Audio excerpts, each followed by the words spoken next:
This is an organic, Simple Truth chicken that had been brined for 3 or 4 days. Now, I always brine chicken for a couple of reasons. One, it helps to retain the moisture so it doesn't dry out. And number two, and more importantly, you can keep it there in the brine, covered with water with sugar and salt, approximately 2 tablespoons of each, for 3 or 4 days a week. So if you get chicken on sale, then you can keep it for a while. Now, the first thing we do when we want to bone a chicken is to take out that little pane in the back, which is called a wishbone, because it will get in the way. You slice it through on 2 sides. On each side there's a bone, and you slice each side on each bone on 2 sides, and then you reach up and pull it out from the top. It's not easy. It doesn't want to come out, and these younger, smaller chickens are even more difficult than the older ones. That's true in life too, anyway. So there it is. Everything goes into a pot that we're going to use to make stock with. Now, the next thing I'm going to do is I'm going to cut the back off with a very heavy cleaver. The weight of the cleaver helps me cut through the chicken as well, so who's to argue? Now, I don't know that I'd recommend doing that, because if you miss and you hit your hand, you could be in real trouble, but I've probably done 200 of these, although, as you can see from this video, not one for a while, so I'm a little rusty.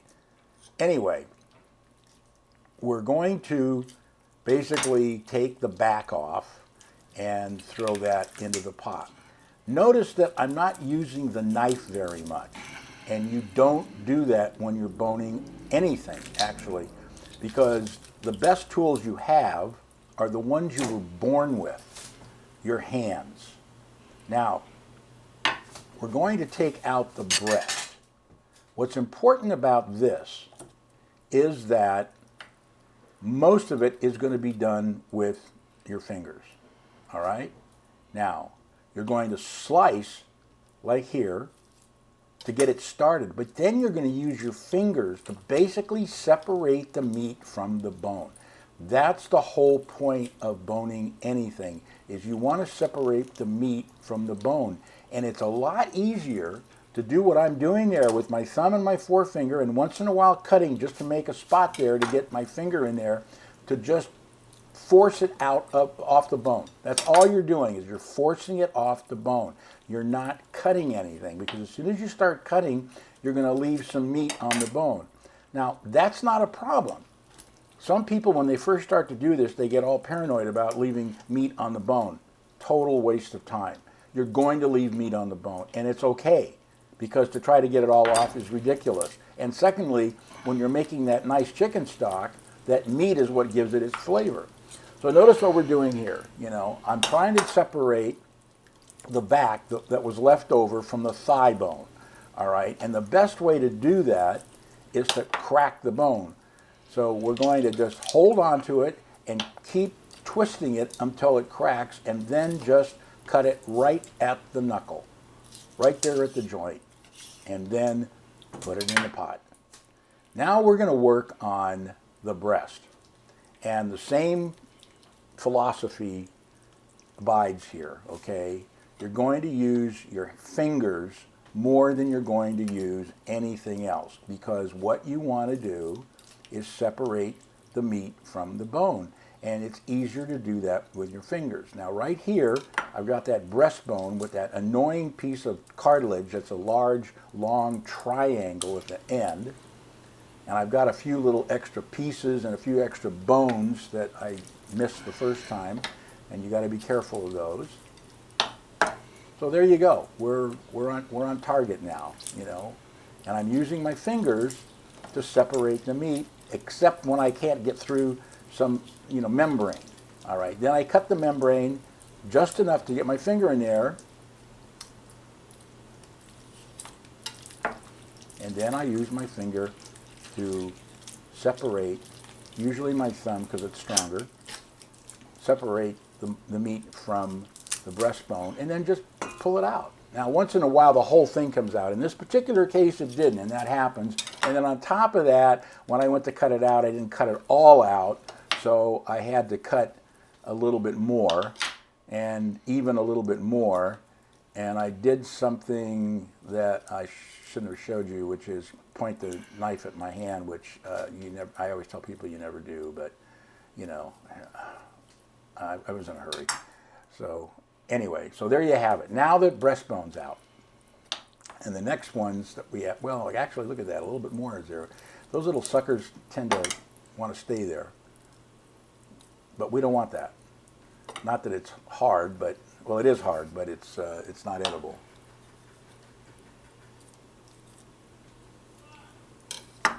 Okay, next, we're going to do the legs and thighs. Now, these are actually quite easy because this is where we actually use the knife. And the concept here, and it's one thing you have to embrace, is that you don't cut much of anything. You scrape. You're scraping the meat off the bone. All right. Now, when you get to that knuckle, you see that knuckle right there, you know, which is the joint between the thigh and the leg. Now you have to cut the meat around. And you're going to do that around the bone. You're just going to go circular motion. You're going to leave some meat on the bone. Don't get excited about it because, like I said, it will flavor your stock. And all you're going to do is keep twisting that thigh bone until you get to the point where you can get to the leg bone. Now, I know some of you might think of a song in that, but we're not singing here, and it's probably a good thing. So once we get to the leg bone, then all we do is, once again, just scrape the meat off. But you have to separate it, and once you've done that, then you can scrape it off. And that's what you're doing. It's too difficult to try to use your fingers here because they're stuck on there a little too tight. We also want to cut some of those little membranes off, you know, because there's no flavor there. And then we're just going to pull it out of its little socket like this, and then cut it off. Put it in our pot with our bones, and then we're going to do the same thing to the other side. But first, we have to find some of those little bones that we missed from the back and slice those off.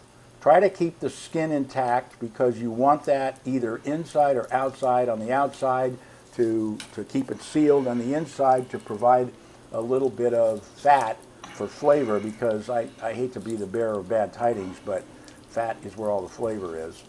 Anyway, so now we're trying to get rid of that, and we're throwing all of that, including the fat, by the way, into the pan. Now we're inverting the leg.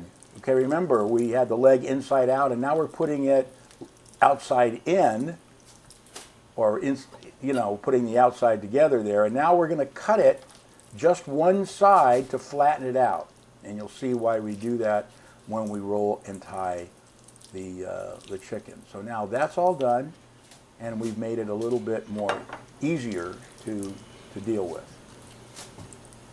And now we're going to proceed to the other side, doing exactly the same thing. Okay, so now we have our completely boned out chicken with a few little excesses that we have to change.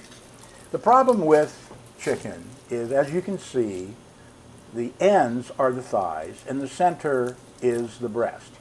Now, I call that a design flaw, and I'm going to speak to the maker about it, but the point is that we have to change that. So what we do is we take bits and pieces of the thigh and move them to the breast, and we take pieces of the breast and move them to the thigh. So when you cut this, you get a little bit of both, because they have different flavors, and they add different flavor and texture to the dish.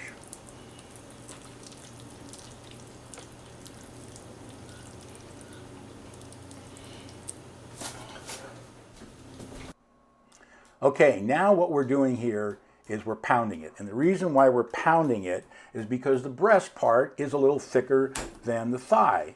So we want to kind of even them out so it's easier to roll up. All right? So you got that concept down. We're going to add some salt and pepper, which I have pre-mixed. 2 parts salt, 1 part pepper. A lot easier than doing them one at a time. Of course, a little bit of olive oil goes into the mix.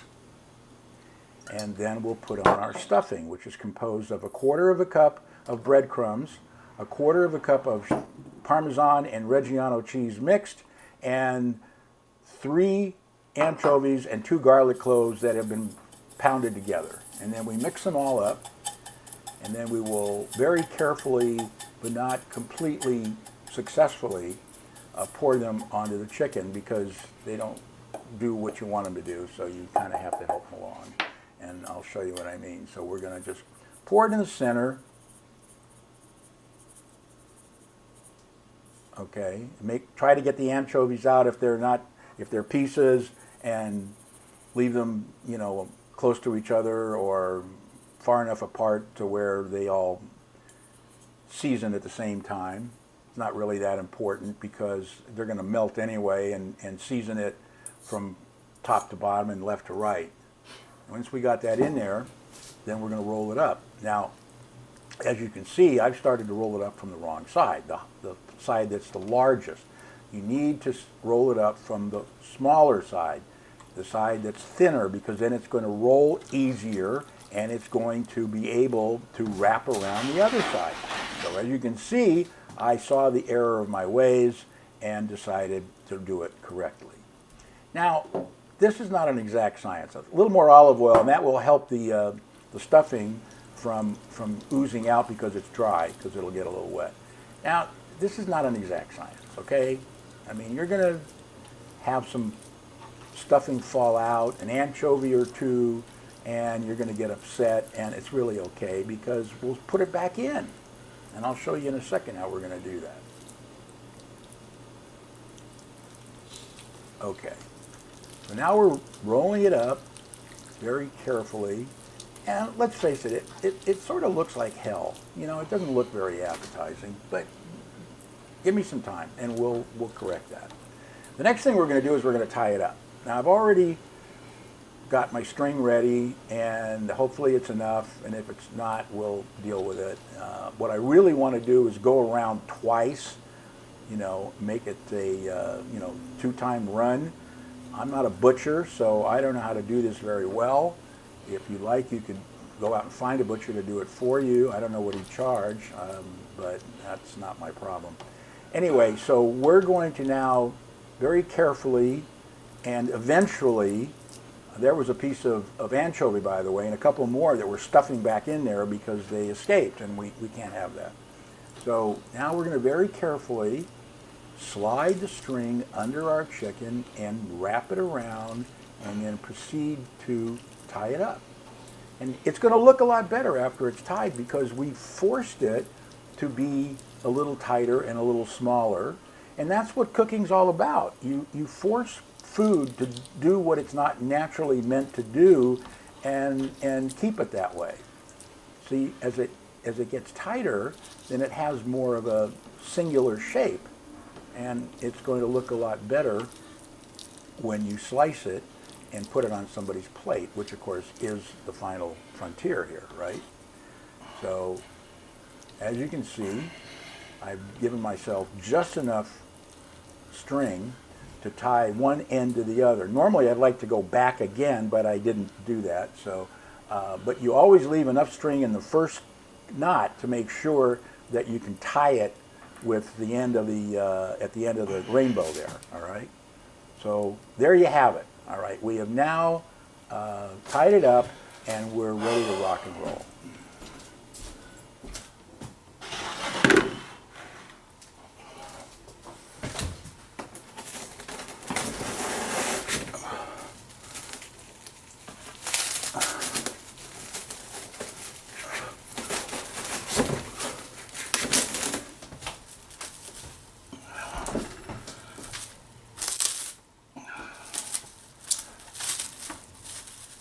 Okay, so now we've gotten some plastic wrap, and we're going to seal the stuffed chicken in this plastic wrap.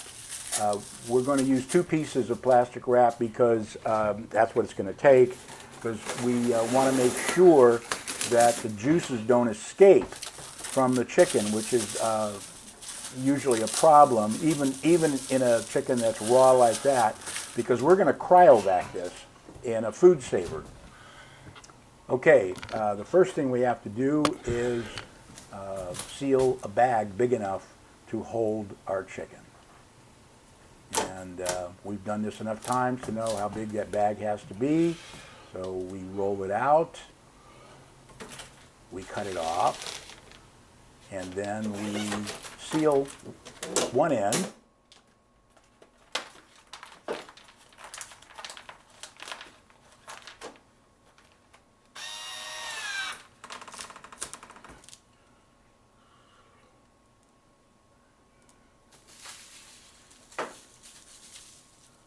And after that's been sealed off, then we take our chicken and we kind of force it in there. It's a little too big, but that's exactly what we want, for the simple reason that it's going to make the chicken more same size all the way through. Okay? Because once it cooks, see, it doesn't know that one side was smaller than the other because now they've been forced together. And you'll see what I mean once we put it into the food saver to seal it. Take all the air out and put it into the food saver again to seal it. That's why we put the plastic wrap on there, because we don't want any liquid getting into the food saver. That's the biggest problem, and those things can get a little fussy about that. So now we're running the food saver, and when it's done, we're going to have our completely encased chicken so that we can cook in our sous vide machine.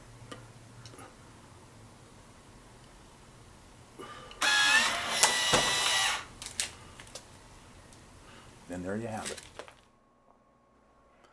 Okay, so now we are going to fill our sous vide machine with hot water, the hottest water we got in the tap, and we're going to let it fill up until the meat is covered by maybe an inch or more of water, depending on the size of the cavity there. It'll dictate how much water you put in there, but it should be submerged. If it's not the end of the world. Okay, we're just about full, and we're going to put on our little rubber sealer so it keeps the heat in, and then we're going to set it at 137 degrees for roughly 6 hours. 6 hours later, we pull it out. It's pretty much cooked. We don't like to overcook chicken, but if you'll notice now, very, very closely here, coming up, there's a lot of liquid there. It's useless. Throw it out. All it is water. Now we're going to put it in our pan at fairly high heat. Turn it over about 3 or 4 minutes aside, and voila, there you have our finished chicken.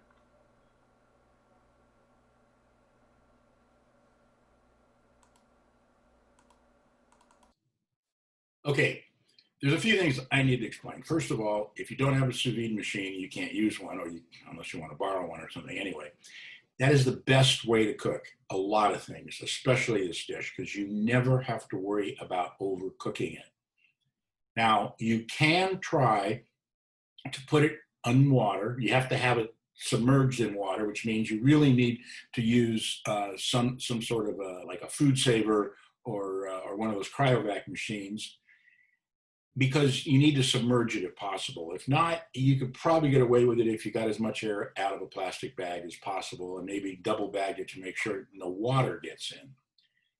But like I said, the best way to do that is to do it in the machine, because it's all organized and it's put together for you. The other possibility, of course, is you could do it in your oven at a very low temperature, and then maybe at the very end turn it up to brown skin.